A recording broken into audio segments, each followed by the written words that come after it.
সুপ্রিয় দর্শক, সবাইকে স্বাগত জানাচ্ছি স্বাধীন সংলাপে। সহযোগিতায় আলোক হেলথ কেয়ার অ্যান্ড হাসপাতাল, বাবলি ইয়াসমিন। পুরো আয়োজন জুড়ে থাকছি আপনাদের সঙ্গে। আজ আমার নির্ধারিত বিষয় রাজনীতির ঐক্য অনৈক্য। এই বিষয়টি নিয়ে কথা বলার জন্য স্টুডিওতে সম্মানিত দুজন অতিথি আমার সঙ্গে উপস্থিত আছেন। পরিচয় করিয়ে দেব তাদের সঙ্গে। স্টুডিওতে আছেন অ্যাডভোকেট ফারজানা শারমিন পুতুল, সদস্য মানবাধিকার কমিটি, বিএনপি। স্বাগত আপনাকে এই আয়োজনে। আছেন রেজাউল করিম রনি, সম্পাদক জবান। স্বাগত আপনাকে এই আয়োজনে। অ্যাডভোকেট ফারজানা শারমিন পুতুল আপা, আপনার কাছে এসেই শুরু করি। সেটি হচ্ছে যে আপনাদের মহাসচিব মির্জা ফখরুল ইসলাম আলমগীর তিনি বলেছেন যে গণ অভ্যুত্থানের পর দেশকে সুন্দর করার একটা বড় সুযোগ সৃষ্টি হয়েছে, কিন্তু চারদিকে দেখা যাচ্ছে অনৈক্যের সুর। তিনি বলেন অনেকেই হতাশ, এত বড় একটা অভ্যুত্থানের পর এত বড় একটা সুযোগ সৃষ্টি হয়েছে দেশকে সুন্দর করার, কিন্তু চারদিকে দেখা যায় রাজনীতিবিদরা ঐক্য হারিয়ে ফেলেছেন। তার কণ্ঠে এই হতাশার সুর কেন? আপনার কাছে কি মনে হয়? অনেক ধন্যবাদ বাবলি এবং আমাদের এটি নিউজের দর্শক শ্রোতা সকলকে আসসালামু আলাইকুম, এবং আমার সহ আলোচক যিনি আছেন রনি ভাই, আপনাকেও অনেক শুভেচ্ছা। এটা হতাশা না, এটা একটা পারসেপশন থেকে কথাটা বলা। অনেকাংশে এটা কিছুটা সত্যও বলা যেতে পারে। কারণ হচ্ছে আপনি দেখেছেন যে জুলাই অভ্যুত্থানের আগে একটি দৃশ্যমান শত্রুপক্ষ ছিল, যেটা আওয়ামী লীগ, ফ্যাসিস্ট সরকার। তাদের স্বৈর শাসন, স্বৈরতন্ত্র, মাফিয়াতন্ত্রের বিরুদ্ধে গোটা দেশের মানুষ একসাথে লড়েছে। এই সরকারের পতনের পরে যেটা হয়েছে যে বেশ কিছু অদৃশ্য শক্তির সাথে আমাদেরকে লড়তে হচ্ছে, দেশের সাধারণ মানুষকে লড়তে হচ্ছে, রাজনৈতিক দলগুলোকে লড়তে হচ্ছে। তো এই লড়ার জায়গাটা আসলে যে কোনো একটি অভ্যুত্থানের পরে এই যে অদৃশ্য শক্তি, এটা খুব স্বাভাবিক একটি বিষয়। কারণ যারা পালিয়ে গেছে তারা তাদের অনেক ফুটস্টেপ রেখে গেছে। তারা বিগত 15 বছর ধরে কিন্তু বাংলাদেশের বিভিন্ন সেক্টরে তাদেরই ছায়া রেখে গেছে। তো এই ছায়া শক্তিগুলো বিভিন্ন সময় বিভিন্ন দিক থেকে অনৈক্য সৃষ্টি করার চেষ্টা করবে, সেটাই স্বাভাবিক। কারণ হচ্ছে যে যদি একবার তারা চেষ্টা করবে, এটাই স্বাভাবিক। তারা ফুট স্টেপ রেখে গেছে এবং সেটা হয়তো বা অনেকটা সময় ধরে থাকবে। কিন্তু যারা আসলে এই যে বিভেদটা আসলে মোচনের চেষ্টা করছে, যে রাজনীতিবিদরা এখন আছেন, যে রাজনৈতিক দলগুলো আছে, তারা কি কেউ সেই ফাঁদে আবার পা দিচ্ছে? এমনটাও কি হচ্ছে? মানে হতাশার সুরটা কেন? না, অবশ্যই ফাঁদে তো পা দিচ্ছে। যেমন রাজনীতির যে প্রেক্ষাপটটা এখন বাংলাদেশে আছে, সেখানে বড়, মাঝারি, ছোট অনেক ধরনের রাজনৈতিক দল একসাথে আছে। তো রাজনৈতিক চর্চা কিন্তু বাংলাদেশে বহু বছর ধরে বন্ধ ছিল। রাজনীতি বলতে যেটা বোঝায় আর কি, মানুষের কাছে যাওয়া, কানেক্টিভিটি, রাজনৈতিক দলগুলোদের নিজের দলগুলোকে গোছানো, সাংগঠনিকভাবে শক্তিশালী হওয়ার জন্য যে কর্মকাণ্ডগুলো একটি রাজনৈতিক দলের করা উচিত বা গণতান্ত্রিক একটি রাষ্ট্র ব্যবস্থায় হওয়া উচিত, সেগুলো কোনো কিছুই করতে পারেনি এই রাজনৈতিক দলগুলো। বর্তমানে প্রেক্ষাপটে এখন যখন তাদের কাজগুলো করা শুরু করেছেন, তখন যে ফ্যাসিস্ট রেজিমটা ছিল, তারা চাইবে না যে হ্যাঁ আবার কোনো গণতন্ত্রের পথে যাত্রা শুরু হোক। এখানে যারা অতীত ইতিহাসগুলো তেমন করে জানেন না, রাজনৈতিক অভিজ্ঞতার যাদের অনেক ধরনের গ্যাপ আছে, তারপর ইনএফিসিয়েন্সি আছে, নলেজের গ্যাপ আছে, তারা এক ধরনের ফাঁদে পা দিতে পারেন। আবার কিছু কিছু মানুষের আছে যে দ্বিচারিতা, কিছু কিছু দল আছে যে পাত্রে রাখিব সেই পাত্রে আকার ধারণ করিব, অথবা আমার যেটা সুবিধা হচ্ছে আমি সেই সুবিধাটুকুর জন্য যেখানে প্রয়োজন সেখানে আমি গিয়ে টাই করব। তো এরা যখন একটা ভোলাটাইল কন্ডিশনে থাকে, তখন তাদেরও ফাঁদে পা দেওয়ার একটা সম্ভাবনা থাকে। কিন্তু যারা প্রতিষ্ঠিত রাজনৈতিক দল, বহু বছর ধরে রাজনীতি করে এসেছে, তাদের ভেতরে একটা স্থিতাবস্থা থাকে যে না, ঠিক আছে, আমাদের রাজনৈতিক পলিসিটা কি, আমরা কি পলিসি নিয়ে সামনের দিকে এগোবো। আমরা ফ্যাসিজমকে বিদায় করেছি, আমাদের গণতন্ত্র প্রয়োজন, সো আমাদেরকে গণতন্ত্রের পথে হাঁটতে হবে। কি করে হাঁটাটা স্মুথ করা যায়, স্পিডি করা যায় এবং সাস্টেইনেবল করা যায়, সেটার দিকে আমাদের লক্ষ্য থাকবে। সো ফাঁদে পা দেওয়াটা এটা অস্বাভাবিক কোনো কিছু না, এবং অলরেডি অনেকে ফাঁদে পা দিয়েছে। অনৈক্যের সুর যেটা আপনি দেখতে পাচ্ছেন, এটা আমার মনে হয় যেটা খুব বেশি দিন চলবে না। এটা একটা ঐক্যমতের জায়গায় অলরেডি আমরা আছি। অনৈক্যটা সাময়িক, ঐক্যটা অনেক বেশি দৃঢ় হবে বলে আমি মনে করি। জনাব রেজাউল করিম রনি, আপনার কাছেও এই বিষয়টা নিয়ে একটু কথা বলবো। একটু জুলাই সনদের সূত্র ধরে যদি বলি, যখন আসলে সনদটা স্বাক্ষর হলো 17 অক্টোবর, এরপর কিন্তু আমরা ফাটলটা আরও স্পষ্টভাবে আসলে দেখতে পেলাম, অভিযোগের সুর দেখতে পেলাম। এনসিপি বলল যে তাদের সাথে রাজনৈতিক প্রতারণা করা হয়েছে। এরপর বিএনপির পক্ষ থেকেও নানা ধরনের কথা বলা হচ্ছে। মির্জা ফখরুল ইসলাম আলমগীর বলেছেন যে রাজনৈতিক দলগুলোর মধ্যে ভাঙন ধরানোর চেষ্টা চলছে। আপনার মন্তব্য একটু জানতে চাই, আপনি কি দেখতে পাচ্ছেন? জি, ধন্যবাদ। যেখান থেকে আমাদের শুনছেন দেখছেন সবাইকে আমার সালাম, কৃতজ্ঞতা এবং পুতুল আপুকে শুভেচ্ছা। দেখেন আমি ছিলাম প্রোগ্রামে, আপু ছিল তো, এবং ওই দিনই আপনার একটা আন্দোলনও ছিল মাঠে। জি। তো পরবর্তী সময় দেখা গেল এই আন্দোলনটা সংগঠিত করেছে যারা, তারা আবার স্টেজে মানে সাইন করার প্রোগ্রামেও ছিল। তারপরে আপনি এটা হইলো অনেকটা হলো গাছের আগাও খাওয়া, তারপর তলারটা কোরানোর যে ব্যাপারটা। সো এবং আপনি অনৈক্যের কথা যেটা বললেন, দেখেন অনৈক্যের ব্যাপারটা দুইটা দিক থেকে আপনি মানে নানা দিক থেকে বুঝতে পারেন, গুরুত্বপূর্ণ দুইটা দিক থেকে আপনি বুঝতে পারবেন। সেটা একটা হলো ধরেন আওয়ামী লীগ প্রশ্ন, সেটা আমরা শুরুতে কি বলছিলাম যে আওয়ামী লীগ হলো একটা নফসানিয়াত, মানে এটা একটা ক্যারেক্টারিস্টিক্স, এটা শুধুমাত্র এটা কোনো রাজনৈতিক দল না, ফ্যাসিজমের কোনো রাজনীতি থাকে না, ইটস অল অ্যাবাউট অর্গানাইজেশন, এবং এটা অলিগার্ক সিস্টেমের মধ্যে দিয়ে পরিচালিত হয়। তো আমাদের প্রথম জাতিগত দুর্ভাগ্য হলো আমরা আওয়ামী লীগকে একটা রাজনীতি মনে করছিলাম। তারপরের দুর্ভাগ্য হলো কি, এই যে ক্যারেক্টারিস্টিক্সটা, এইটা আপনি যে দলই করেন, আপনি যদি অর্জন করার চেষ্টা করেন, আপনি একটা আওয়ামী লীগ। আপনার নাম যাই হোক, আপনার ব্যানার যাই হোক, আপনার প্রতিষ্ঠা যত আগেই হোক, আপনি যতই মেধাবী হন, আপনি যতই কৌশলী হন, আপনি একজন আওয়ামী লীগের। তো সেদিক থেকে আমরা কি যদি মনে করি যে ক্যারেক্টারিস্টিক্স, গঠন বৈশিষ্ট্য, হ্যাঁ, এইটা তো আমরা দূর করতে পারি নাই। ফলে 5 তারিখের পরে এখানে রাজনীতি করাটা খুবই চ্যালেঞ্জের হয়ে গেছে সমস্ত রাজনৈতিক দলগুলোর জন্য। কারণ 5 তারিখের গণঅভ্যুত্থানের মধ্য দিয়ে সবসময় যেটা হয়, একটা সোসাইটির যে সোশ্যাল কন্ট্রাক্ট সেটা চেঞ্জ হয়ে যায়। সো 5 তারিখের পরে আমাদের এখানে একটা নাগরিক ভিত্তিক রাজনীতির সম্ভাবনা তৈরি হয়েছে বা আকাঙ্ক্ষা তৈরি হয়েছে। সেখানে এখন যে দলগুলো একটা ক্যাডার ভিত্তিক বা পার্টি মোনার্কি, তার পার্টি হলো সুপ্রিম এবং হাইলি কন্ট্রোলড একটা পার্টি, ইডিওসেন্ট্রিক যে পলিটিক্সটা করে, সেই ধরনের রাজনীতির অবসান আমরা কামনা করি। 5 তারিখে সেই ব্যাপারে রায় দিয়ে দিচ্ছি। এখন আপনি যদি সেই ধারাটাকে আপনার টিকায় রাখার চেষ্টা করেন, টিকায় রাখার জন্য আপনি যখন যেমন তখন সেরকম আচরণ করার চেষ্টা করেন, সেইটা জনগণের মধ্যে একটা প্রতারণার বোধ তৈরি হয়। জনগণ মনে করে যে আমরা তাহলে, এবং একইভাবে যখন আপনি কথায় কথায় এই জিনিসগুলো করেন, আবার জুলাই গণঅভ্যুত্থানের নামে করেন, জুলাই চেতনার নামে যখন করেন, একইভাবে আওয়ামী লীগ যেরকম 71-এর চেতনার নামে 100% 71 বিরোধী রাজনীতি করত, আপনিও যখন এই কথায় কথায় জুলাই, হ্যাঁ, চেতনার নামে 100% জুলাই বিরোধী অবস্থানে যান, তখন যেটা হয় আসলে একটা হতাশার অবস্থা তৈরি হয়। সেই হতাশার অবস্থা তৈরি হওয়া খুবই স্বাভাবিক, এবং সেখান থেকে উত্তরণের জন্য সবাই জাতীয় ঐক্যের কথা বলে। কিন্তু সেখানে জাতীয় ঐক্যের জন্য আমাদের দুইটা জিনিস মনে রাখা দরকার, একটা হলো দলীয় স্বার্থের রাজনীতি, আর একটা হলো জাতীয় স্বার্থের রাজনীতি। এখন যেই ধরনের দলগুলো ইভেন গণতন্ত্রকেও যদি আপনি ইডিওলজিজ মনে করেন, মানে মতাদর্শ মনে করেন, আপনি যখন ক্ষমতায় যাবেন আপনি ফ্যাসিস্ট হয়ে উঠবেন। উদাহরণ, হাসিনা কোনোদিনও বলে নাই তো আমি ফ্যাসিস্ট, সে সারাদিন গণতন্ত্রের কথা বলছে। ফলে এই জন্য আমরা বলছি একটা মূল্যবোধ ভিত্তিক বাংলাদেশ হবে। 5 তারিখের পরে আমরা একটা ভ্যালু বেসড রাষ্ট্র চাই। সেই ভ্যালুটা কি? Value plurality. রাষ্ট্র, আমি ধরেন নাগরিক, রাষ্ট্র আমাকে জিজ্ঞেস করবে না আমি 71-এর পক্ষে না বিপক্ষে, আমি জুলাইয়ের চেতনার পক্ষে না বিপক্ষে। রাষ্ট্র আমাকে জিজ্ঞেস করবে আমি আমার অধিকার ঠিক মতো পাই কিনা, আমি কি বিশ্বাস করি, আমি কোন চেতনা খাই মাথায় দিই, এটা আমার ব্যাপার, এটা রাষ্ট্রের মাথা ব্যথার কোনো কারণ নেই। কিন্তু এখন আপনি 71 প্রশ্ন যেভাবে আওয়ামী লীগ কথায় কথায় চেতনার কথা বলে সবচেয়ে বেশি 71 বিরোধী কাজ করছে, আপনি একইভাবে কথায় কথায় জুলাই চেতনার কথা বলে জুলাই বিরোধী, জুলাইয়ের যে জেনজির যে আকাঙ্ক্ষা, সেই আকাঙ্ক্ষা বিরোধী অবস্থান নিচ্ছেন। কিন্তু আপনি পোর্ট্রেট করতেছেন কি আপনি জুলাইয়ের একমাত্র হকদার, আপনি জুলাই, আর বাকি সব আপনার ভাইসে আসছে। এইটার মধ্য দিয়ে যেটা হয় সেটা হলো এই আন্দোলনের যে কালেকটিভ কর্তা সত্তা, এটা যে একই সাথে সর্বদলীয় এবং নির্দলীয়, এটার অবদান যে শুধুমাত্র শহীদদের, জীবিত কোনো ব্যক্তির যে কোনো অবদান নাই, শুধুমাত্র দায়িত্ব আছে, এই জায়গার থেকে মানুষ বিচ্ছিন্ন ফিল করে, এবং এই বিচ্ছিন্নতাটা কায়েম করার জন্য আপনি যখন জাতীয় স্বার্থের রাজনীতি বাদ দিয়ে দলীয় স্বার্থের রাজনীতি করা শুরু করেন, তখন যেটা হয়, যেহেতু এখানে আমরা একটা লেট ফ্যাসিজমের মধ্যে আছি, ফ্যাসিজম উইদাউট শেখ হাসিনা। কারণ সমাজে হাসিনা যা যা করছে, যে কাঠামোগুলো হাসিনা রেখে গেছে, সবগুলো এখন ফাংশন করতেছে, খালি লুক চেঞ্জ হয়েছে কিছু কিছু জায়গায়, এবং কিছু জায়গায় প্রচুর জায়গায় লুক চেঞ্জও হয় নাই।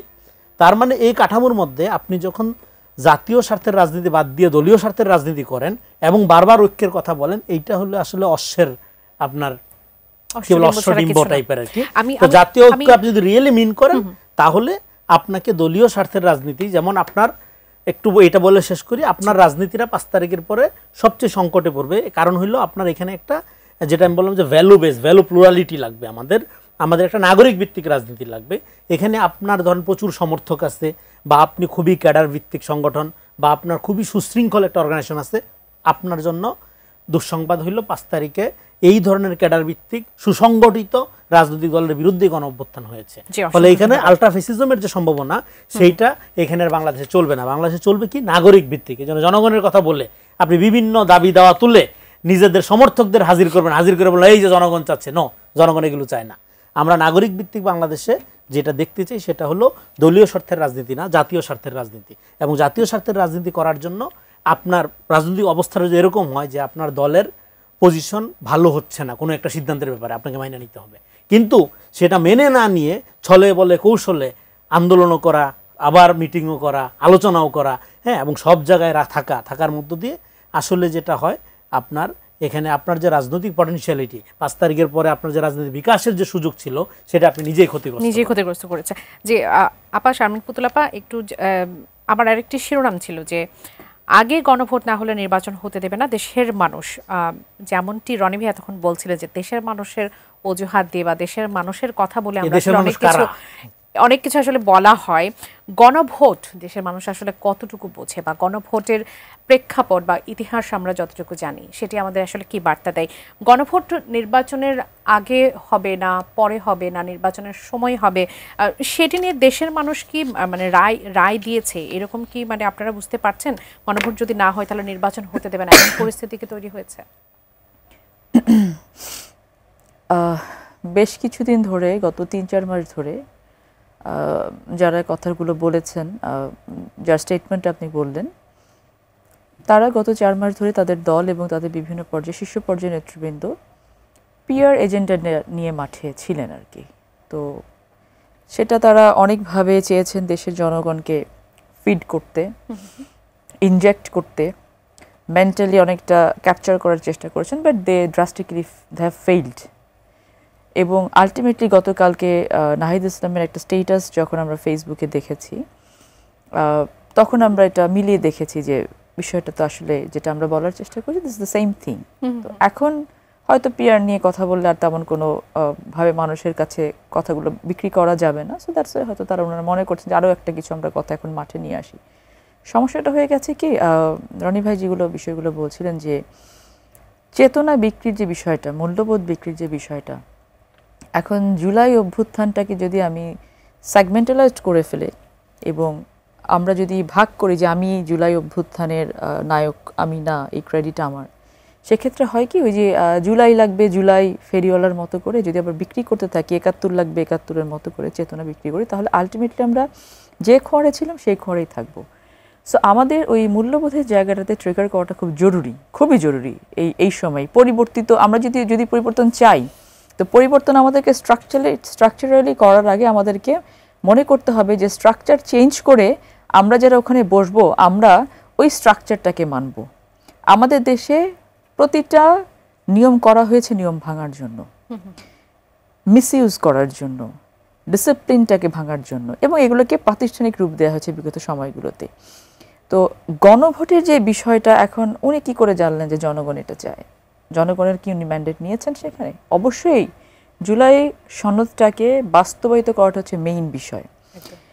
এই মেইন বিষয়টা কি কোনো আইন দিয়ে বাধ্যবাধকতা করে দিলেই হয়ে যাবে?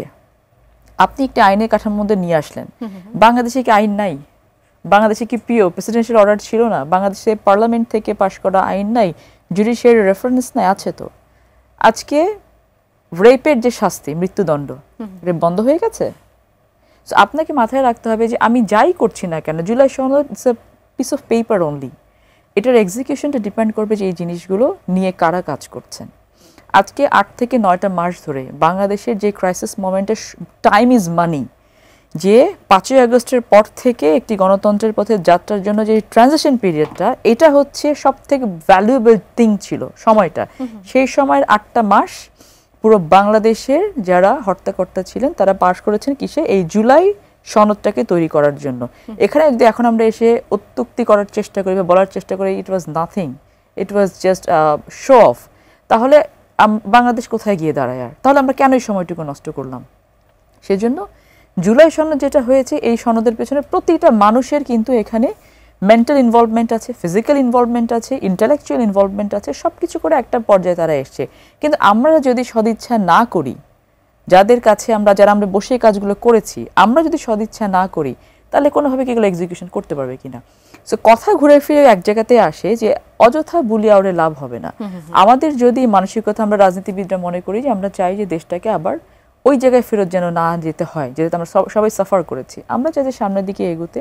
সো আমরা বেসিক্যালি, আমি সব দলের কথা বলতে পারবো না, বাংলাদেশ জাতীয়তাবাদী দল। আমি বিএনপির কথা একটু জানতে চাই। আপনি একটা পথ পরিক্রমার কথা বললেন 5 আগস্টের পর থেকে, মূল্যবোধের পরিবর্তনের কথা বললেন, যে পরিবর্তনটা আসলে বাংলাদেশের মানুষও দেখতে চায়। কিন্তু যেমনটি রনি ভাই বলছিল যে জাতীয় স্বার্থ আর দলীয় স্বার্থ, আমরা তো নির্বাচনের আগে সবাইকে জাতীয় স্বার্থের কথা বলতেই শুনি, কিন্তু নির্বাচনের পরে তো চিত্রটা বদলে যায়।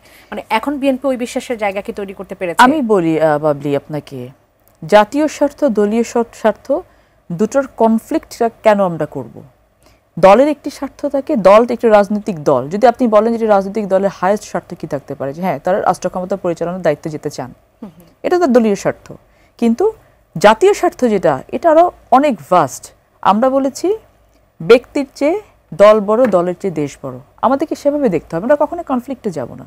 সো আমার দল যেই নীতি আদর্শে বিশ্বাসী, আপনি তো মূল্যবোধের জায়গার কথা বলেন, বাংলাদেশে একটি রাজনৈতিক দল দেখান যে রাজনৈতিক দল তার নিজস্ব নেতাকর্মী যারা গত 17 বছর নির্যাতন নিপীড়নের শিকার হয়ে এই বিএনপি করেছে, কোনোখানে যায়নি, সেই সকল নেতাকর্মীর মধ্যে 5 থেকে 7,000 নেতাকর্মীকে বহিষ্কার করা হয়েছে শুধুমাত্র অনিয়মের কারণে। সাংগঠনিকভাবে তাদেরকে দল থেকে বহিষ্কার করেছে। এই নেতাকর্মীগুলো কিন্তু বিএনপিকে ধরে রেখেছে, ভাঙতে দেয়নি। আপনার কি বিএনপির হার্ট ব্লিডিং হয়নি? বিএনপির যে ভারপ্রাপ্ত চেয়ারম্যান যিনি বহিষ্কার করছেন, তার কি হার্ট ব্লিডিং হয়নি যে এই নেতাকর্মীগুলো আগামী এতগুলো বছর ধরে তারা বিএনপিকে ধরে রেখেছে? বিএনপি কিন্তু দলের স্বার্থের ঊর্ধ্বে গিয়ে কিন্তু জাতীয় স্বার্থ দেখেছে। সো এটা কোনটা বড় সেটা হচ্ছে বিষয়। আবার কি এটা দলের স্বার্থ? কারণ আমার দলে যদি কোনো নেগেটিভ ফোর্স থাকে, যে নেগেটিভ ফোর্সটা আমাকে আমার সাধারণ জনগণের থেকে দূরে সরিয়ে দিবে, আমি সেই নেগেটিভ ফোর্স কেন আমার দলের ভিতরে রাখবো? সেটাই পরিবর্তিত বিএনপি বলে আমরা মনে করছি। আমি একটু রনি ভাই আপনার কাছে আসি, গণভোট নিয়ে একটু কথা বলি। গণভোট কেন নির্বাচনের সময়ই হতে হবে? গণভোট কেন নির্বাচনের আগেই হতে হবে? জুলাইয়ের সনদের যে আইনি ভিত্তিটা দরকার, আপনার কাছে কি মনে হয় যে গণভোটটা আসলে কখন হওয়া উচিত এবং কিভাবে হওয়া উচিত? দেখেন, আমাকে একটু সময় দেন, এই পয়েন্ট আমি পরিষ্কার করি। আপা এখানে আইনজীবী মানুষ, অভিজ্ঞ লোক, আপা ভুলভাল হইলে ধরাই দিয়েন। প্রথম কথা হলো আইনি ভিত্তি। আইনি ভিত্তি কীভাবে হবে? এটার একটা অধ্যাদেশ জারি করে। অধ্যাদেশ কি? অধ্যাদেশ মানেই হলো যেটা জারি করা হয় একটা টাইম পিরিয়ডের জন্য, একটা খণ্ডকালীন সময়ের জন্য, একটা স্বল্পকালীন সময়ের জন্য, একটা নির্দিষ্ট টাইম ফ্রেমের জন্য। তো জুলাই গণ অভ্যুত্থানের এই যে আপনার আকাঙ্ক্ষা, বা ধরেন এই যে এখানে 72টা বৈঠকের মধ্য দিয়ে 84টি সুপারিশ যে দেওয়া হয়েছে, এইটা হইলেই বাংলাদেশের সব সংস্কার হয়ে যাবে, দেশে সোনা ফলবে, এর গ্যারান্টি আপনি দিতে পারবেন? প্রচুর জিনিস সংস্কার দরকার যেগুলো এখানে নাই। যেমন কৃষি প্রধান বাংলাদেশ, কৃষকের ভাগ্য কি হবে, কৃষির কি হবে, তার কোনো কিছুই তো নাই। তো হবে না, এই সংস্কার করবে না রাজনৈতিক দলগুলো, আগামীতে যারা ক্ষমতা নেবে তাদের নিয়ে চিন্তা করতে হবে না? শিক্ষা ব্যবস্থা নিয়েও তো সেভাবে, শিক্ষা ব্যবস্থা নিয়ে, শ্রমিকদের ব্যাপারে উন্নয়ন, কিছু এগুলো লাগবে না আপনার?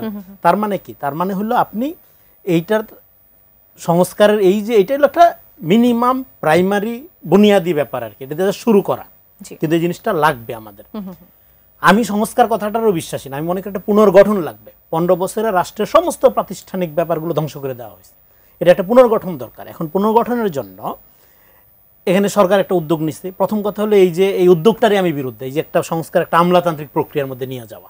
আচ্ছা, হ্যাঁ, এবং একটা আপনি বৈঠকের মধ্যে দিয়ে আপনি ঠিক করলেন, বা কিছু বুদ্ধিজীবীদের মধ্যে দিয়ে আপনি ঠিক করলেন যে এগুলো করা দরকার বিষয়টা। হ্যাঁ, এটা এইভাবে না হয়ে, হ্যাঁ এইভাবে না হয়ে যে জিনিসগুলো ডেস্ট্রয় হয়েছে, সেগুলো যেগুলো আকাঙ্ক্ষার ভিত্তিতে গণ অভ্যুত্থান হয়েছে, সেগুলো অলরেডি দেয়ার, পাবলিক জানে যে সমস্ত জায়গায় জনগণ অধিকার বঞ্চিত। এই যে 1 বছরের অধিক এই সরকারটা ক্ষমতায়, জনগণের জীবনমানের উন্নয়নের কি হয়েছে 1 বছরে আমি যদি জিজ্ঞেস করি, সরকার কি জবাব দিবে?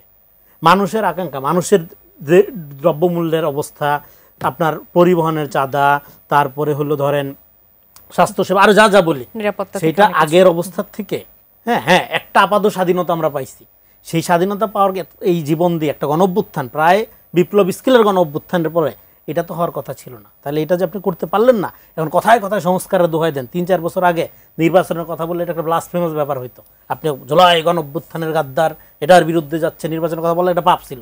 আমরা যারা বইলা ফেলছি, এটা বড় পাপ করে ফেলছিলাম। এখন যেখান থেকে চারদিকে এই যে অরাজকতা, এই অবস্থা, এটা দায় কে নিবে?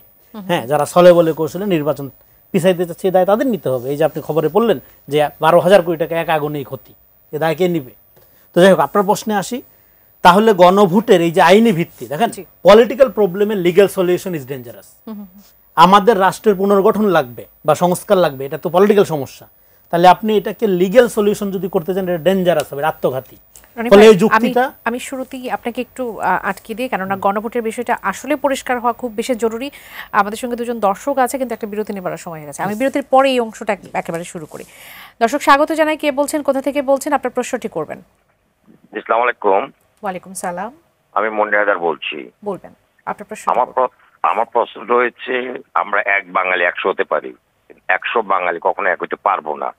এখানে জুলাই সনদটা যদি মদিনা সনদ বাংলাদেশে নিয়ে আসবে তাও কোনো লাভ হবে না, যতক্ষণ পর্যন্ত আমাদের রাজনীতি নেতাদের মাঝে যতদিন পর্যন্ত সম্মান সূচক কথাবার্তা একজন আরেকজনকে না করবে। আপনি দেখেন, এনসিপি বলবে জামাত আজকে বলেছে প্রতারণা করেছে, জামাত বলেছে বাপ ছেলে হয়ে থাকো, বাপ হইতে চেষ্টা করো না। আপনি ল্যাঙ্গুয়েজ গুলো দেখেন ডে বাই ডে কোন দিকে যাচ্ছে। আর এখানে সবচেয়ে বড় সমস্যা হয়ে গেছে, আমাদের রাজনৈতিক দলগুলোর ভিতরে ঐক্য কোনো দিনেই হবে না যতদিন পর্যন্ত তারা সবাই ক্ষমতা যাওয়ার কম্পিটিশন থাকবে। যদি ক্ষমতা যাওয়ার কম্পিটিশনটা না থাকতো তাহলে এদের ঐক্য হইতো। আর যেখানে আপনার ফাইন্যান্সিয়ালি বিরাট একটা চান্দাবাজি থেকে শুরু করে সব কিছু যেখানে আছে, সেখানে আপনি ঐক্য কিভাবে আশা করেন? একটা কথা বলে আমি শেষ করে দিচ্ছি। আপনি ইদানিং দেখবেন বাবা মারা গেলে ওনার লাশটা পর্যন্ত আপনি দাফন করতে ছেলেরা দেয় না, ডিউটি সম্পত্তি ভাগের জন্য। এই দেশের যদি এই অবস্থা হয়, একটা পরিবারের বাপের লাশ দাফনে 12 ঘন্টা 16 ঘন্টা পরে, সেইখানে আপনার রাজনৈতিক ঐক্য এটা চিন্তাই করা যায় না। আপনাকে অসংখ্য ধন্যবাদ, আপনি থাকুন আমাদের সঙ্গে। আর একজন দর্শক এই মুহূর্তে আছেন, তার সাথে একটু কথা বলতে চাই। স্বাগত জানাই, কে বলছেন, কোথা থেকে বলছেন, আপনার প্রশ্নটি করবেন। আসসালামু আলাইকুম।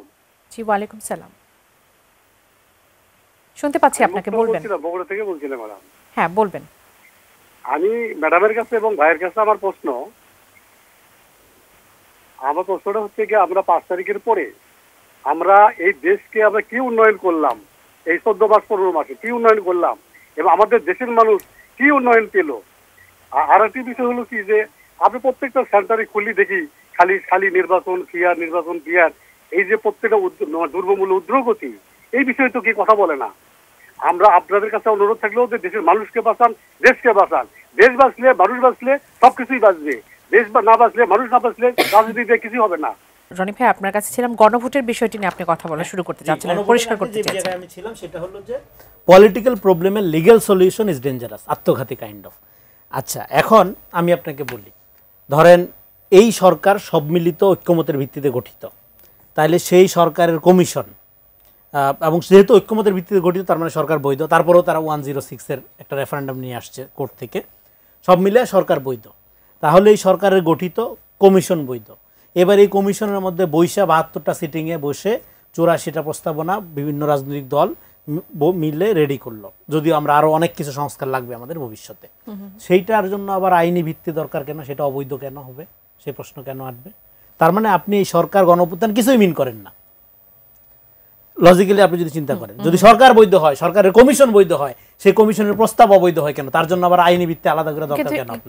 কিন্তু সেটা কি তাদের লিখিত নিশ্চয়তা দিচ্ছে যে এখানকার যে সেগমেন্টগুলো আছে সেগুলো আসলে লিখিত নিশ্চয়তা দিচ্ছে কিনা যে এগুলো সবকিছু পূরণ করা হবে?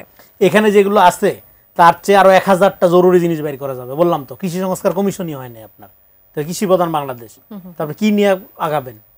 এইটাকে বাইবেল আপনি ধরে নিচ্ছেন কেন? কেন তাহলে এটা নিয়ে এত সংকট বা এত জটিলতা তৈরি করা হচ্ছে? ওই যে দলীয় স্বার্থ এবং জাতীয় স্বার্থ, তাহলে গেল এক নাম্বার। তার মানে আইনি ভিত্তির যুক্তিটা সেটা আপনি তখনই চাইতে পারেন যখন আপনি গণঅভ্যুত্থানকে আন্ডারমাইন করেন। কিন্তু এই জন্যই বললাম, জুলাই চেতনার নামে আপনি সবচেয়ে বেশি জুলাই বিরোধী পজিশন নিচ্ছেন। তাহলে কি করবেন?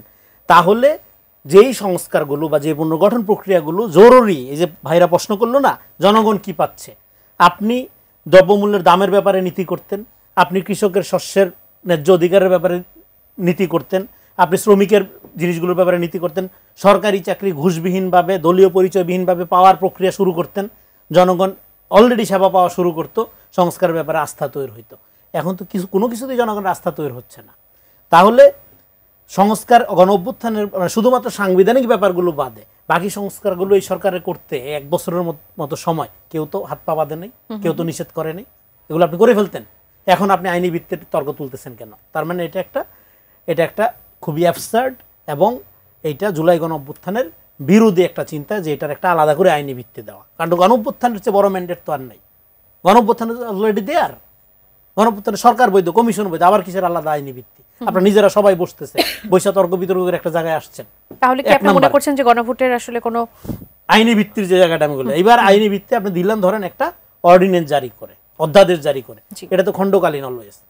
এবার অধ্যাদেশটা কোনোদিনও কি একটা পার্লামেন্ট হলো সার্বভৌম ক্ষমতার অধিকারী, যেই সার্বভৌম ক্ষমতাটা জনগণ প্রদান করে পার্লামেন্টকে। তাহলে এবার আপনি পার্লামেন্টের ক্ষমতাকে পাশ কাটাইয়া যখন একটা আলাদা অধ্যাদেশের ভিত্তিতে এটা আইনি ভিত্তি চাচ্ছেন, তার মানে আপনি পার্লামেন্টারি ডেমোক্রেসিকে আন্ডারমাইন করেন এট দ্য সেম টাইম। কেন? গণভোট কখন হয়? গণভোট হয় মানে এই জুলাই সনদ, বাংলাদেশ রাষ্ট্রের সংস্কার প্রয়োজন, এই বিষয়ে দ্বিমত কার? শুধুমাত্র আওয়ামী লীগের? এই বিষয়ে কি অন্য কারো, কোনো ব্যক্তি, রাজনৈতিক অরাজনৈতিক কোনো ব্যক্তির কোনো দ্বিমত আছে যে বাংলাদেশের একটা সংস্কার দরকার, একটা পুনর্গঠন দরকার, ক্ষমতার সাথে জনগণের সম্পর্ক দরকার, ক্ষমতাকে পার্টি অলিগার্কি থেকে মুক্ত করা দরকার? এই বিষয়ে যদি কারো দ্বিমত না থেকে থাকে আওয়ামী লীগ ছাড়া, তাহলে এটা গণভোট কেন দরকার? কার জন্য? আওয়ামী লীগের জন্য করবেন গণভোট? তারপরও আপনি গণভোট করতে পারেন। সেটা কখন? সেটা এই সমস্ত ক্ষেত্রে নিয়ম হইল পার্লামেন্ট জনগণের সার্বভৌম এখতিয়ার নিয়ে যখন পার্লামেন্ট গঠিত হবে, পার্লামেন্টে যখন এই জিনিসটা আসবে, তখন ইভেন আপনি যদি অধ্যাদেশ জারিও করেন, সেটা অ্যাকনোলেজ করবে কে? পরবর্তী পার্লামেন্ট। তো পার্লামেন্ট তো আপনার লাগবে। তার মানে আপনি কোনোভাবেই পার্লামেন্টের ক্ষমতাকে বাইপাস করতে পারবেন না। কিন্তু আপনার এই সমস্ত যে গাঁজাখুরি দাবি, সরি ফর মাই ল্যাঙ্গুয়েজ, কিন্তু এই দাবিগুলোর মধ্য দিয়ে আপনি আসলে পার্লামেন্টের ক্ষমতাটা কি বাইপাস করতে যাচ্ছেন। যেহেতু আপনি গণতন্ত্র মিন করেন না, আপনি একটা ইডিওসেন্ট্রিক পার্টি, মতাদর্শিক পার্টি, এই জন্য আপনি পার্লামেন্টারি ডেমোক্রেসি বুঝেন না। আসলে পার্লামেন্টারি ডেমোক্রেসি বুঝলে আপনি এটা বুঝতেন যে পার্লামেন্ট আপনার লাগবে। ধরেন সিম্পল ব্যাপার, পার্লামেন্টে প্রস্তাবটা উঠবে, পার্লামেন্ট এটা পাশ করবে, তারপরও অধিকতর জনসম্পৃক্ততার জন্য রাষ্ট্রপতি পাশ করার আগে পার্লামেন্টের সুপারিশ ক্রমে এটা গণভোটে যেতে পারে। কিন্তু বিফোর পার্লামেন্ট, এই যে কে যেন বললো আগে গণভোট না হলে জনগণ মানবে না, আগে গণভোট হওয়া মানে হলো গণতন্ত্র বিরোধী। আপনি যদি গণতন্ত্র মিন করে থাকেন, গণভোট হইতে পারে, এটা নিয়ে মানে আমি 1000 বার, আপা আইনের লোক আছেন, যদি ভুল বেলা থেকে কারেক্ট করে দিবেন, আমি 1000 জন আইনজীবী নিয়ে আসেন, আমি তর্ক করতে রাজি আছি, চিরামুড়ি নিয়ে বসবো। হইতে পারে এটা পার্লামেন্টে যাবে, পার্লামেন্ট যদি মনে করে যে এটা গণভোটের দরকার আছে, পার্লামেন্ট পাঠাবে, রাষ্ট্রপতির কাছে যাওয়ার আগ দিয়ে গণভোট হইতে পারে। এর আগে গণভোটের কোনো ভিত্তির সাংবিধানিকভাবে লিগ্যালি আপনার পার্লামেন্টারি ডেমোক্রেসি সিস্টেমের মধ্যে নাই। আছে শুধুমাত্র একটা জবরদস্তিমূলক, এক্সট্রা কনস্টিটিউশনাল, এক্সট্রা পার্লামেন্টারি, একটা ইডিওসেন্ট্রিক ফ্যাসিস্টিক ক্ষমতা কাঠামোর মধ্যে আপনি আইন ওই সূত্র মতে আপনি করতে পারেন। যা অসংখ্য ধন্যবাদ অরণ ভাই। আপা দুজন দর্শক ছিলেন, তাদের একজন আক্ষেপ প্রকাশ করেছেন অনেক, যে আমরা 100 জন বাঙালিও কখনো এক হতে পারবো না। তিনি দুঃখ প্রকাশ করেছেন যে রাজনীতিবিদরা পারস্পরিক শ্রদ্ধাবোধের জায়গাটাকে নষ্ট করে ফেলেছে, একজন আরেকজনকে যে ভাষায় আক্রমণ করে কথা বলছে সেটির একটি উদাহরণ তিনি টেনেছেন। ঐক্য কখনোই হবে না আমাদের মধ্যে, এরকম আক্ষেপের কথা বলছেন। কেন ঐক্য হবে না? কেননা তিনি বলছেন যে ক্ষমতার জন্য আমরা লড়াই করি, আমাদের দেশের রাজনীতিবিদরা ক্ষমতার জন্য, তারা একটা অর্থনৈতিকভাবে আসলে লাভবান হওয়ার জন্য করে, সেই আক্ষেপের কথা একজন বলেছেন। সেই সাথে বগুড়া থেকে একজন দর্শক ছিলেন, তিনি বলছেন যে দেশের মানুষ আসলে কি পেল, এই যে আমরা এত কিছু করছি, ক্ষমতা কমিশন করছি, সংস্কারের কথা বলছি, দেশের মানুষ কি পেল? আমরা তো টিভি খুললে শুধু পিআর আর নির্বাচন এসবের কথা শুনি, জনগণের কথা কোথায়? কি বলতে চাইবেন? জি, আমি আপনার দ্বিতীয় প্রশ্নটা দিয়ে শুরু করি। দেশের মানুষ কি পেল, এই মুহূর্তে এই প্রশ্নের যদি উত্তর দিতে হয় তাহলে আমাকে বলতে হবে দেশের মানুষ এই মুহূর্তে কেবলমাত্র একটু প্রাণ ভরে নিঃশ্বাস নেওয়ার জায়গাটুকু পেয়েছে। তারা এখন মন খুলে হয়তো কথা বলার স্বাধীনতাটুকু পেয়েছে, এবং তাদেরকে হয়তো মিথ্যা মামলার ভয়ে দৌড়ে বেড়াতে হচ্ছে না, এবং যে কোনো কথা বলার জন্য একটি নীতি আদর্শকে হৃদয়ে ধারণ করার জন্য তাদেরকে ক্রসফায়ার এবং গুমের শিকার হতে হচ্ছে না। এই জায়গাটা হয়তো বাংলাদেশের জনগণ পেয়েছে। But he is very much true, মানে কারেক্ট ইন আ সেন্স যে বাংলাদেশের মানুষের জীবনমানের উন্নয়নের যাত্রা সেটা শুরু হয়নি, এক বিন্দুও শুরু হয় নাই। সেটাই তো মানুষের সবথেকে বড় অবভিয়াসলি। এবং একটা দিকে এটা যেমন সত্য যে এটা শুরুটা শুরু হওয়া উচিত ছিল, যেটা হয়নি। আবার এটাও সত্য যেটা 1 বছর is not a sufficient time যেটার মধ্যে আপনি একটি গুণগত পরিবর্তন আনতে পারেন। তার মধ্যে তারপরে এই 1 বছরের মধ্যে অনেক ধরনের ক্রাইসিস ক্রিয়েট করার চেষ্টা চলেছে, আনরেস্ট ক্রিয়েট করার চেষ্টা চলেছে। সো আমরা যদি দেশের নাগরিকের জীবনমানের পরিবর্তন করতে চাই তাহলে আমাদেরকে খুব সিস্টেমেটিক ওয়েতে এগুলো এগোতে হবে, এবং সিস্টেমেটিক ওয়েতে এগোনোর প্রথম এবং প্রধান শর্ত হচ্ছে যে আপনাকে গণতন্ত্রের পথে ঢুকতে হবে। কারণ আপনার যখন দেশ আনরেস্ট থাকবে তখন কিন্তু চারিদিক থেকে কিন্তু অনেক ধরনের কেওয়াস সৃষ্টি হবে। আপনার বাংলাদেশে আজকে উনি বললেন বগুড়া থেকে যিনি কল করেছিলেন দ্রব্যমূল্যের ঊর্ধ্বগতি, এটা মেনটেন করবে কে? আজকে বাংলাদেশে ইনভেস্টমেন্ট নেই, চাকরি নেই, টাকা ফ্লোটিং হচ্ছে না, অনেক ধরনের ক্রাইসিস। It's ecosystem. সবকিছু মিলে এই যে আনরেস্ট কন্ডিশনটার জন্য এখনো বাংলাদেশের জনগণের জন্য বাংলাদেশ এখনো কিছু করতে পারে, এটা সময়ের ব্যাপার। দ্বিতীয় কথা হচ্ছে যে আরেকজন যিনি যেটা বললেন যে রাজনীতিবিদদের সাথে এই রাজনীতিবিদদের সম্পর্কের যে অবনতি, এটা খুবই সত্য একটি ঘটনা এবং আমরা দেখেছি যে এটা শুরু হয়েছে 2008 সাল থেকে এবং খুব পরিকল্পিতভাবে।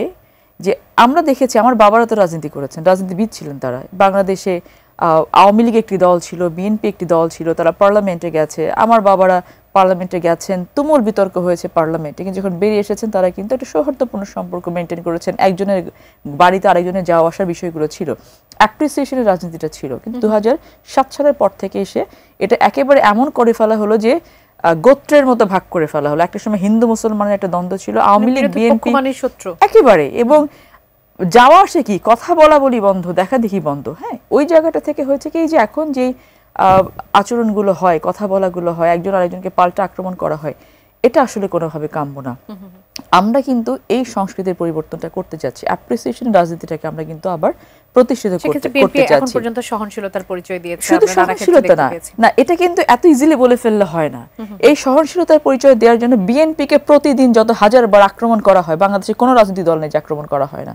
বিএনপি কিন্তু প্রত্যেকটাকে সহনশীলতার সাথে কিন্তু এগুলোকে এদের মানে তাদের রিঅ্যাকশনটা কিন্তু এমন থাকে না যে যেটাকে আপনি কোনো অদ্ভুতপূর্ণ আচরণ বলবেন। বিএনপির কাছ থেকে কিন্তু এটা সবাই আশা করে, কারণ এক্স্যাক্টলি আমি সেটাই বলছি, দল সবথেকে বড় দল, সবথেকে পুরাতন দল, সেটাই বলছি। তো একটা বিষয় যে ভাইয়াটে বললেন যে ওই যে বাবার লাশ দাফন করার জন্য যে ছেলের যে বিষয়টা, সবকিছু তো রাজনীতিবিদদের হাতে দেওয়া যাবে না। আপনার সন্তানকে মূল্যবোধ ছোটবেলা থেকে শিখে আপনাকে বড় করতে হবে, যে সম্পত্তির থেকে যে আমার বাবা মা ভাই বোন অনেক বড়, এটা তো রাজনীতিবিদদের কাজ না। ওই ঘটনার সাথে রাজনীতিবিদদেরকে জড়ানো কখনো সম্ভব মানে উচিত না। সেকেন্ড কথা হচ্ছে আমাদের প্রেক্ষাপট সামাজিক বাস্তবতার কথা, আমি সেটাই বলছি। উনি যে বললেন যে রাজনীতিবিদদের ভেতরে কখনো ঐক্য হবে না, এই কথাটা উনি এতটা স্ট্রংলি বলতে পারেন না, কারণ রাজনীতি মানেই কিন্তু আপনি পাওয়ারে যেতে চাইবেন, এটাই কিন্তু একটা রাজনীতির আলটিমেট কিন্তু উদ্দেশ্য থাকে, কিন্তু সেটার জন্য অবশ্যই কোনো ম্যাল প্র্যাকটিস না হয়, পাওয়ারের খেলাটা যেন কোনো ধরনের ধ্বংসাত্মক খেলা না হয়। টানেলের এপারে যদি পাওয়ার থাকে, টানেলের ওপারে আছে রেসপন্সিবিলিটি। এই ব্রিজিংটা করার জন্য কিন্তু আমাদের ওই জিনিসটা দরকার, সেন্সটা দরকার, সদিচ্ছাটা দরকার এবং আত্মতুষ্টিটা দরকার, যে হ্যাঁ আমরা এই ব্রিজিংটা করতে পারলে কিন্তু আমরা সামনের দিকে এগোতে পারবো। একটু নির্বাচন প্রসঙ্গ নিয়ে কথা বলতে চাইবো। রেজাল্ট করিম রনি, দেশের বর্তমান যে আইনশৃঙ্খলা পরিস্থিতি, সেটা দেখে আগামী ফেব্রুয়ারিতে নির্বাচন আয়োজনে অনেকেই শঙ্কা প্রকাশ করছেন, কিন্তু আজকে ইসি সচিব তিনি বলেছেন যে নির্বাচন করার মতো পরিবেশ অবশ্যই আছে। আপনি এখন পর্যন্ত পরিবেশটা কি দেখতে পাচ্ছেন যে ফেব্রুয়ারিতে নির্বাচন আসলে ঠিক? দেখেন, নির্বাচন করার মতো পরিবেশ অবশ্যই আছে। সেটা কোন দিক থেকে আছে? সরকারের দিক থেকে নাই, আছে রাজনৈতিক দলগুলোর দিক থেকে। এবং এই যে জুলাই আপনার জাতীয় সনদ স্বাক্ষর অনুষ্ঠানে আমরা ছিলাম, যে প্রধান উপদেষ্টা একটা কথা বলতেছিল শেষের দিকে, যে রাজনৈতিক দলগুলো আপনারা বসেন, নির্বাচনকালীন পরিবেশ কিভাবে ঠিক রাখবেন সেই ব্যাপারে একটা ঐক্য করেন, এ কথা কিন্তু ওনারাও বলতেছে। তার মানে এখানে নির্বাচনকালীন একটা পরিবেশের জন্য সরকার যথেষ্ট না, এটা রাজনৈতিক দলগুলোর ভিতরে একটা ঐক্য রাখতে হবে। এখন রাজনৈতিক দলগুলোর ভিতরে অলরেডি যারা ক্ষমতায় আছে, এখন কারা ক্ষমতায় আছে এই প্রশ্নগুলো, যে সবাই ক্ষমতায় আছে। বাংলাদেশে তো কোনো এখন বিরোধী দল নাই, সব আধা সরকারি দল, কারণ সবাই মিলেই তো সরকার গঠন করছে। কিন্তু তারপরেও এই সরকারের একটা ভর কেন্দ্র আছে, এবং সেই ভর কেন্দ্রের মধ্যে যারা অলরেডি গুরুত্বপূর্ণ পদগুলো দখল করে ফেলছে এবং যারা একটা নিয়ম বহির্ভূত ক্যাবিনেট কমিটি করে সমস্ত নিয়োগগুলো তাদের মতো করে ম্যানিপুলেট করতেছে, যারা অলরেডি নিজেদের দলের লোকদেরকে নিরপেক্ষ, নিজেদের দলীয় লোক আর কি, নিরপেক্ষ দলীয় লোকদেরকে নানাভাবে পদায়ন করার মধ্য দিয়ে একটা মানে অলরেডি ক্ষমতার কি পোস্টগুলো, কি পয়েন্টগুলো দখল করে ফেলতেছে, তারা তো কোনোভাবেই চাইবে না যেখানে নির্বাচন হোক। কারণ ইলেকট্রাল পলিটিক্সে তো তারা এখনো আপনার 10 থেকে 15%, হ্যাঁ 10 থেকে 15%-এর বেশি গ্রহণযোগ্যতা অর্জন করে না, এটা এবং এটা ডে বাই ডে নামবে আশা করি। তো ফলে এখন অলরেডি যারা ক্ষমতায় আছে, এবং অনেকে বলে, নাম বলি আমি, যে আওয়ামী লীগ ক্ষমতায় ছিল, বিএনপি ক্ষমতায় ছিল, জামাত তো ক্ষমতায় ছিল না, কথাটা মিথ্যা। জামাত ক্ষমতায় ছিল, 71 সালে তারা পাওয়ার পার্টির সাথে ছিল, তারপরে এরশাদের সময় তারা প্রথম দিকে পাওয়ার পার্টির সাথে ছিল 86-তে, তারপরে বিএনপির সাথে তো ক্ষমতা শেয়ার করছে, কিন্তু বিএনপির সমস্ত কলঙ্ক শুধু বিএনপির, জামাতের না। তারপরে হইলো আপনার এখন মোটা দাগে জামাত ক্ষমতায় আছে, এবং জামাত ক্ষমতায় গেলে দেশ কিভাবে চলবে, আমি মনে করি তার একটা ট্রেইলার হইলো এখন। জি, অসংখ্য ধন্যবাদ আপা। একেবারে শেষ প্রশ্ন আপনার কাছে। জনাব তারেক রহমান নিজের মুখে বলেছেন তিনি নির্বাচনের আগে দেশে আসবেন। এখন আপনার কাছে প্রশ্ন হচ্ছে তিনি কবে আসবেন, কখন আসবেন? এটা আমাদের ভারপ্রাপ্ত চেয়ারম্যান নিজের মুখেই বলবেন তিনি কবে আসবেন। তবে আশা করি খুব শীঘ্রই উনি বাংলাদেশে আসবেন, এবং যেহেতু উনি নির্বাচন করবেন, এটা অবভিয়াসলি এটা বলতে হবেই যে উনি দেশে এসে আপনাদের মধ্যে কি সেই নির্বাচন প্রস্তুতি করবেন। শুরু হয়নি যে তিনি নভেম্বরে আসবেন বা ডিসেম্বরে আসবেন? আমাদের শুরু হয়েছে প্রস্তুতি, কিনা? আমরা তার সিকিউরিটির বিষয়ে, তার থাকার ব্যবস্থা, তার ঘর বাড়ি, এই বিষয়গুলো নিয়ে আমাদের 100% আমাদের প্রস্তুতি মোটামুটি কমপ্লিট হয়ে আছে ইনশাআল্লাহ। এবং উনি ডেট ডিক্লেয়ার করলে বাংলাদেশের জনগণ তাকে রিসিভ করার জন্য অতি আগ্রহ নিয়ে অপেক্ষা করছে। দীর্ঘ 17 বছর পরই বাংলাদেশে ফিরবেন ইনশাআল্লাহ। তো আমাদের সকল ধরনের প্রস্তুতি আছে। কিছু টেকনিক্যাল তো সমস্যা থেকে আছেই, সেগুলোকে ওভারকাম করে ইনশাআল্লাহ খুব দ্রুতই উনি বাংলাদেশে আসবে আশা করছি। অসংখ্য ধন্যবাদ ফারজানা শারমিন পুতুলাপা, রেজাল খান রনি ভাই, আপনাদের দুজনকে এই আয়োজনে যুক্ত হবার জন্য। দর্শক, স্বাধীন সংলাপের আজকের আয়োজন এই পর্যন্তই। আগামী পর্ব দেখার আমন্ত্রণ জানিয়ে আজ এখান থেকে বিদায় নিচ্ছি। ধন্যবাদ সবাইকে সঙ্গে থাকার জন্য। শুভরাত্রি।